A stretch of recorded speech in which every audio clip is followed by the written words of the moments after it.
Et ailleurs au Québec, sur la Côte-Nord peut-être?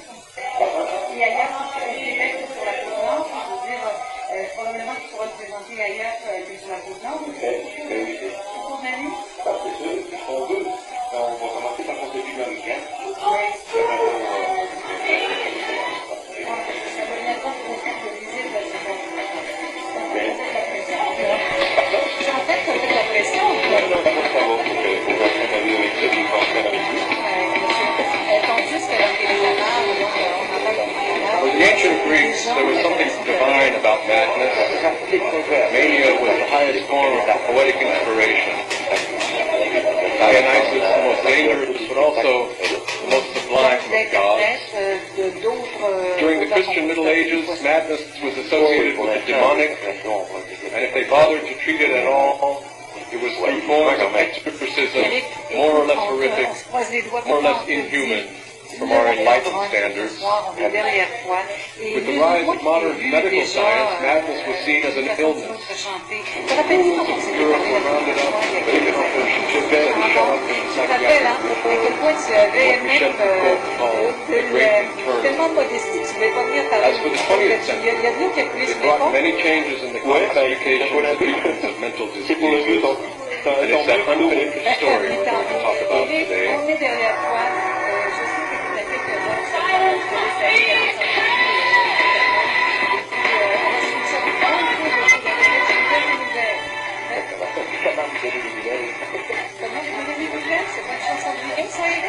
Oui, exactement.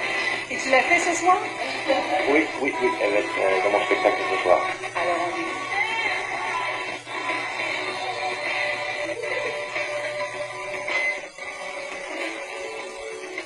Studies have shown that overcrowding among rats and primates leads to stress, and stress leads to faulty cognition and dysfunctional behavior. This is bad news for those who conduct such experiments. That is the key.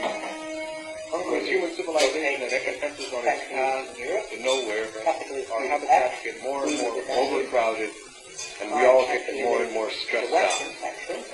This in turn leads to more and more neurasthenia and neurosis. It seems that every week a new psychic pathology comes into existence, one that no one had ever heard of before.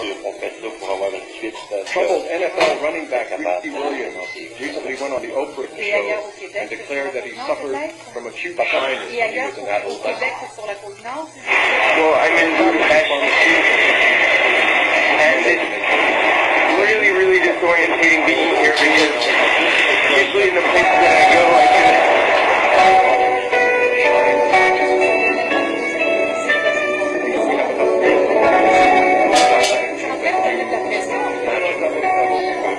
Everyone knows that capitalism must constantly engender new desires by inventing the product that will satisfy them. But is it not crazy to contrive new, non-existent medical conditions so as to market their putative cures?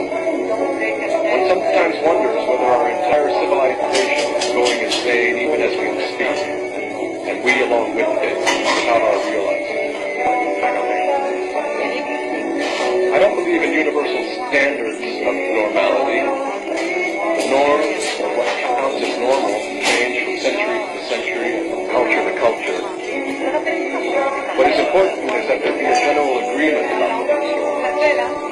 For in the absence of such agreement, we all go mad, even when we're sane. Nietzsche put it best when he wrote, quote, "The greatest danger that always hovered over humanity still hovers over is the eruption of madness, which means the eruption of arbitrariness, feeling, seeing, and hearing, the enjoyment of the mind's lack of discipline, the joy of human abundance, not truth and certainty, the opposite of the world of madman, but the universality of the universal force or fate, some non-arbitrary character judgments. And man's greatest labor so far has been to reach agreement about very many things and to submit to a law of agreement, regardless of whether these things are true or false. This is the discipline of the mind,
second about madness.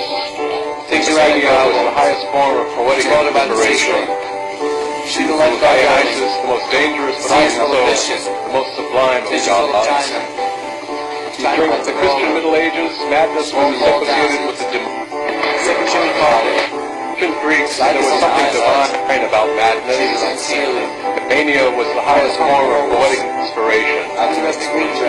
Dionysus, the most dangerous, but also the most sublime of gods.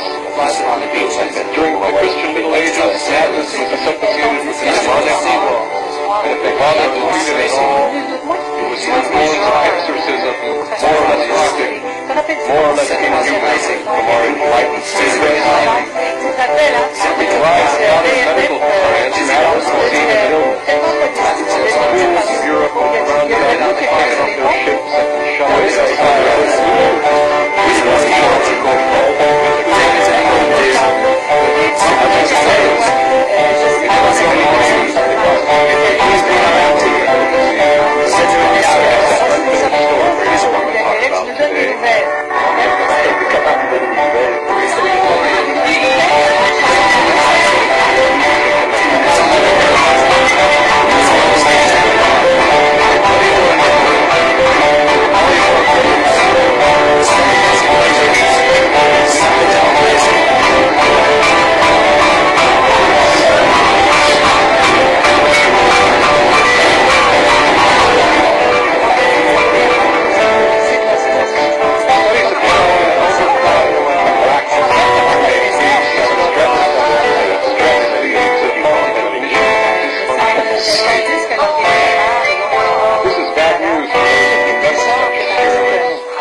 Écoute, on se croise les doigts pour toi, on te dit le mot cambronne pour ce soir, on est derrière toi.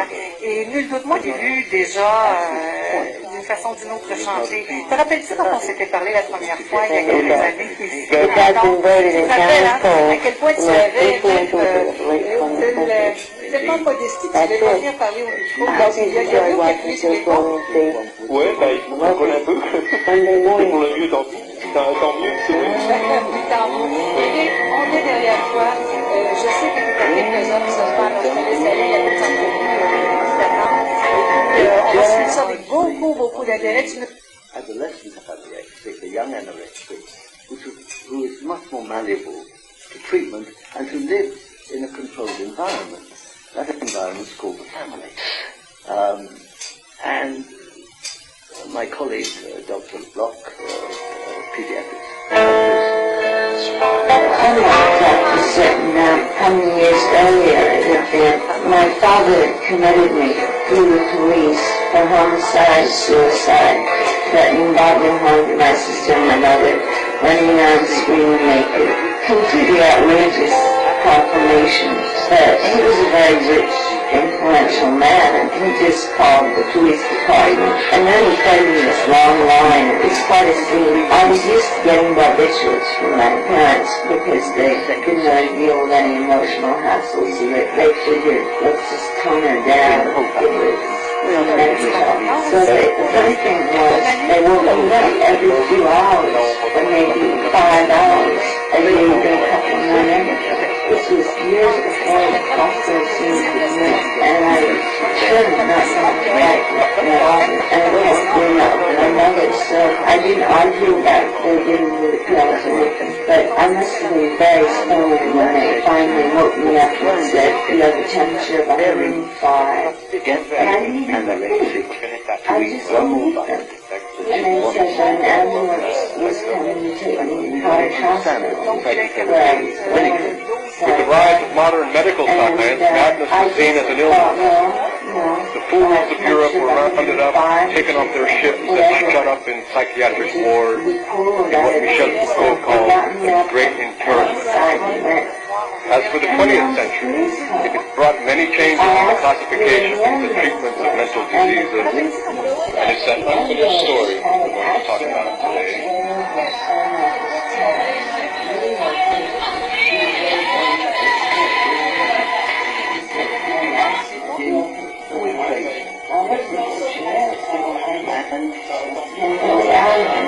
So I got in the back, and it was, one of those regular police cars spinning between you and the police, and we started off to Santa Barbara from the west.